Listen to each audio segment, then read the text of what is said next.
जय हिंद एवरीवन। आप सबका बहुत बहुत स्वागत है। और इस सेशन में आज के जो मणिपुर के हालात है उसके बारे में हम चर्चा करेंगे। मणिपुर जिसका नाम सुनते ही आपको एकदम से ध्यान आता है एमसी मैरी कॉम का, एकदम से ध्यान आता है आपको मीराबाई चानू का। आपको कभी भी मणिपुर का जब आप नाम सुनते होगे तो कोई नेगेटिविटी वहाँ से ध्यान में नहीं आती होगी, लेकिन आज के हालात वहाँ के कुछ अलग है। आप पीछे इमेज देख पा रहे हो, ये है एमसी मैरी कॉम, मणिपुर राज्य से बिलोंग करती है। इनको आपने रोते हुए बहुत बार देखा होगा, लेकिन वो आंसू इनके हमेशा खुशी के होते थे, जो पूरे भारत को खुशी देते थे जब ये मेडल्स जीत कर लाती थी। लेकिन आज ये फिर से रो रही है और पूरे भारत से ये गुजारिश कर रही है कि इनके राज्य को बचा लिया जाए, क्योंकि वहाँ पर हिंसा जो है उसने बहुत ही रुद्र रूप ले लिया है। हिंसा क्यों हुई, कैसे हुई, इस बात पर आज हम चर्चा करेंगे इस छोटे से सेशन में। उम्मीद है कि आप इसको बेहतर समझने की कोशिश करेंगे। मणिपुर हमारे पूर्वोत्तर भारत का राज्य है, जो कि भारत का हिस्सा बना था 1949 में। जी हाँ, 1949 में मणिपुर भारत का हिस्सा बना था। और जब ये आपका भारत का हिस्सा बना था उसके बाद से लेकर अब तक कहे तो मणिपुर राज्य में मैती ट्राइब्स जो है वो ओन करती है उसको, मतलब वहाँ की सबसे बड़ी जो जनसंख्या है वो मैती समुदाय की जनसंख्या है। चलिए मणिपुर स्टेट के बारे में थोड़ा सा जानते हैं और फिर उस जानकारी से आज का विवाद कैसे आपका मेल खाता है उसके बारे में बात करेंगे। तो मणिपुर की आपकी ज्योग्राफी कुछ इस तरह से है। मणिपुर जिसकी राजधानी आपकी इम्फाल है, तो ये आपका मणिपुर का मैप है। मणिपुर पूरा का पूरा कहे 90% लगभग हिस्सा आपका ये पूरा हिली एरिया है। मणिपुर के पूर्व में आप सबको पता है म्यांमार एक दूसरा देश है, जहां पर आज के टाइम हालात जो है अच्छे नहीं हैं। आर्मी रूल वहां पर लगा हुआ है। वहां से हजारों शरणार्थी आपके भारत के राज्यों में लगातार आते जा रहे हैं।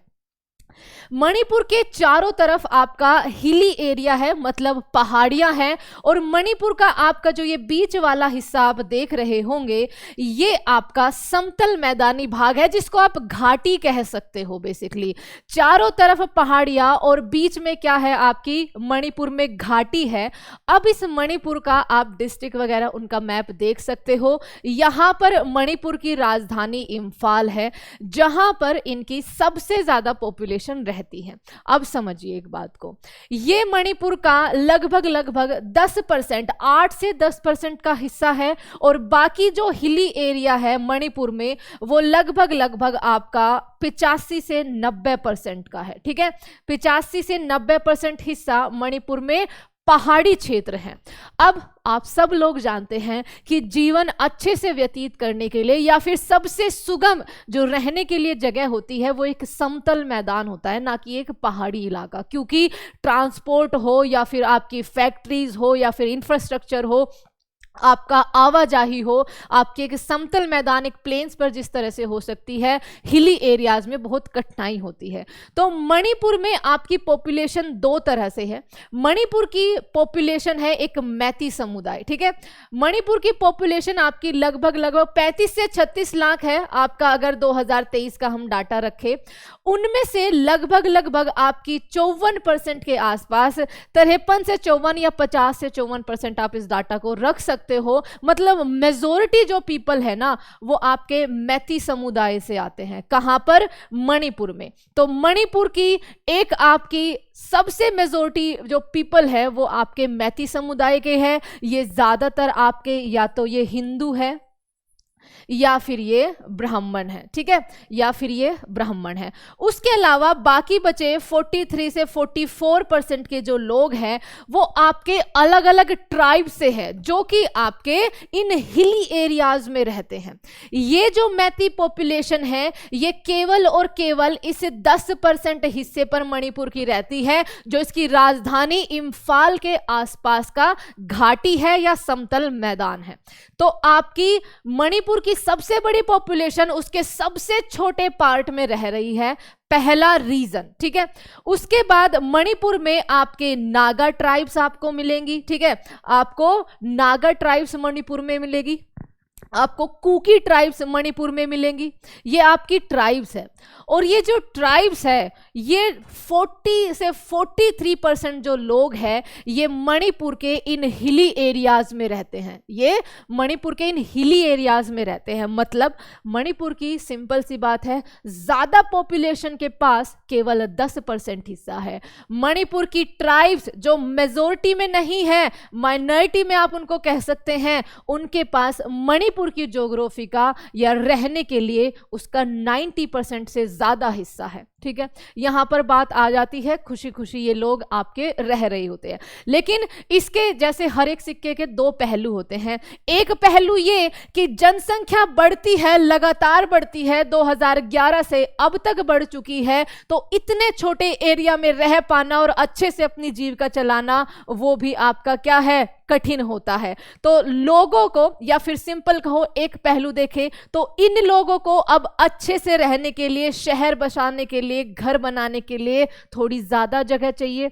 दूसरा पहलू ये है कि वो लोग जो अपने कल्चर को बचा रहे हैं, जिनके पास एक स्पेशल दर्जा होता है, जो इन पहाड़ी इलाकों में रहते हैं, अपनी प्राइवेसी को ध्यान में रखते हुए, उनको इस बात का डर होता है कि कहीं शहर के लोग आकर हमसे हमारा कल्चर, हमसे हमारी जमीन ना छीन ले। तो दोनों पहलू है, आप खुद समझदार है कि आप किस पहलू को ज्यादा महत्वता यहां पर देना चाहेंगे। बात करते हैं, फिर से आ जाते हैं तो मणिपुर की मैती ट्राइब्स। और मणिपुर में अगर आप कहें तो जो सरकार है वो भी ज्यादातर ये मैती जो आपके समुदाय हैं यहीं से निकलती है। मणिपुर के 12 में से लगभग 10 सीएम जो है वो आपके मैती समुदाय से ही आते हैं।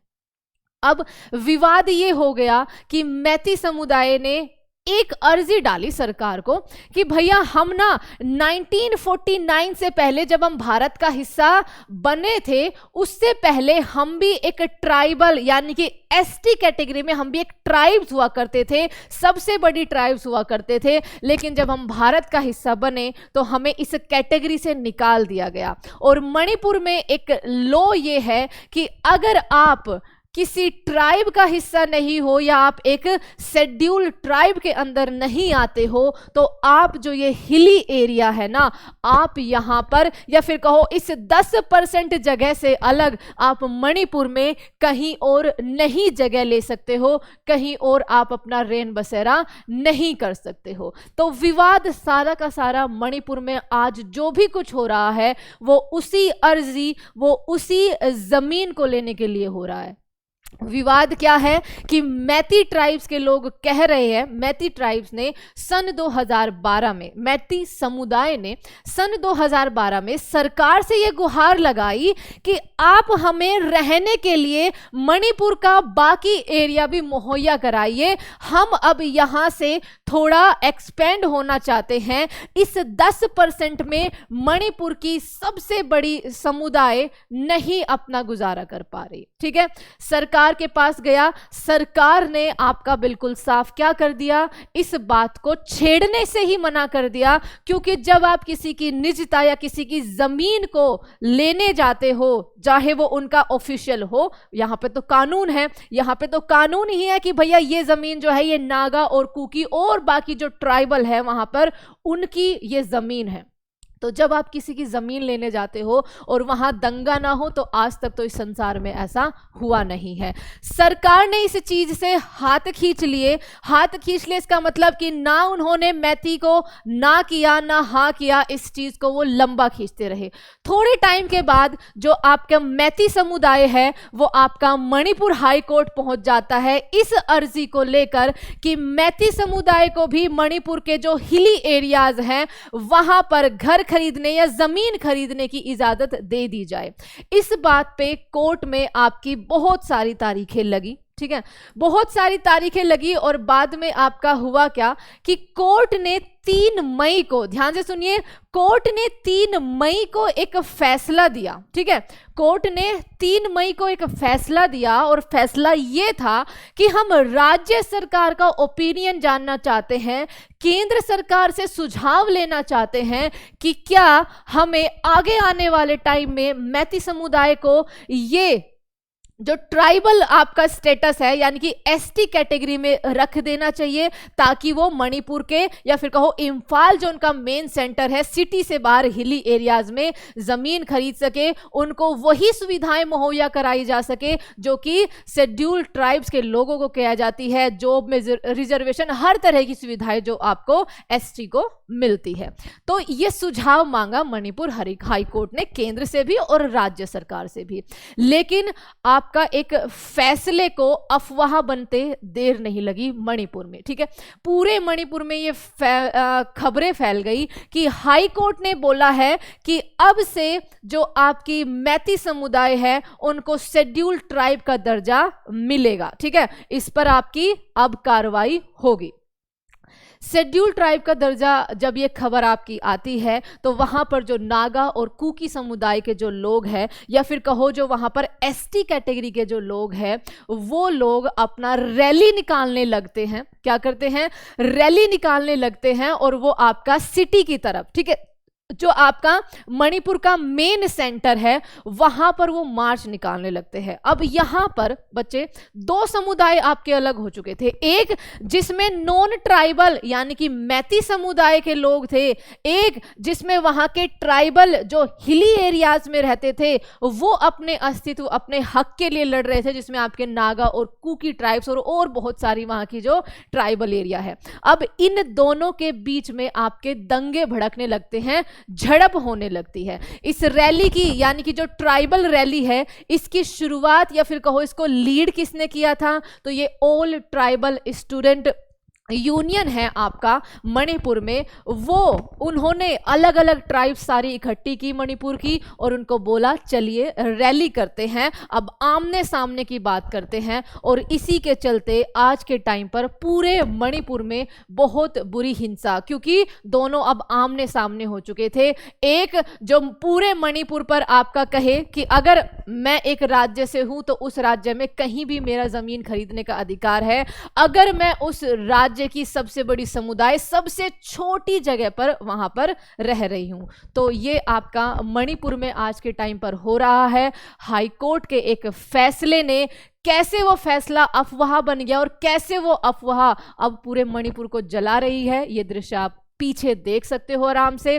इसमें अब केंद्र सरकार ने और राज्य सरकार ने एक नोटिस जारी किया था। नोटिस ये था कि इतनी ज्यादा हिंसा फैल रही थी कि आपका शूट एंड साइट का ऑर्डर देना पड़ा सरकार को, कि आपको देखते ही कहीं भी आपको बहुत ज्यादा लोग दिखे तो देखते ही गोली मारनी है। ठीक है, हालांकि ये बहुत ही ज़्यादा हार्श हो गया। इस चीज़ को सरकार जो है अपने तरीके से सुलझा भी सकती थी, बट दोस्तों ये आपके लिए मणिपुर में आज के टाइम पर जो हो रहा है और वो क्यों हो रहा है उसका एक छोटा सा सारांश था। उम्मीद है आपको ये चीज़ें अच्छे से समझ में आ गई होगी।